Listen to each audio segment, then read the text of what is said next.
Hi అండి, అందరికీ నమస్కారం అండి. ఈ రోజు అయితే పాలకూర అండి, పాలకూర తీసుకొచ్చారు మా వారు.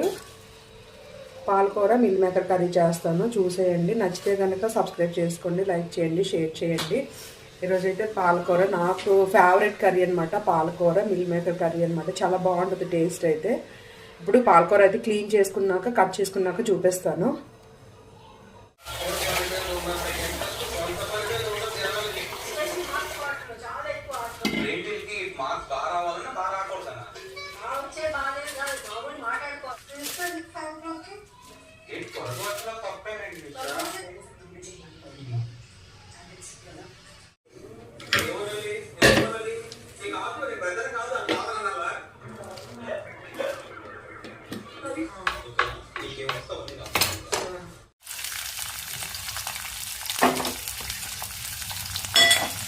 కొంచెం దూరగా వేగాలి.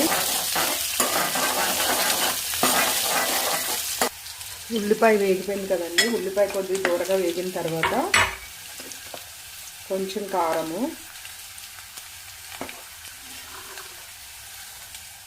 అట్లనే ఉప్పు,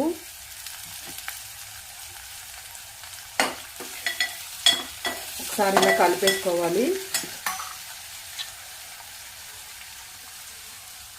పాలకూర పేస్ట్ ఉంది కదా, దాన్ని వేసేయాలి. నేను ఇంకా పాలకూరని అయితే ఉడకబెట్టలేదు, ఇంకెట్లనే ఇట్లా గట్టిగా పిండేయాలి.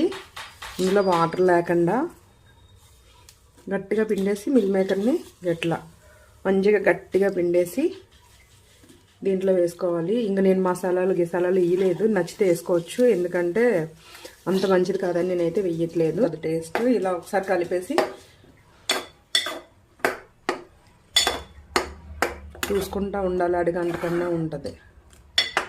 ఇట్లా ఒకసారి కలిపేసి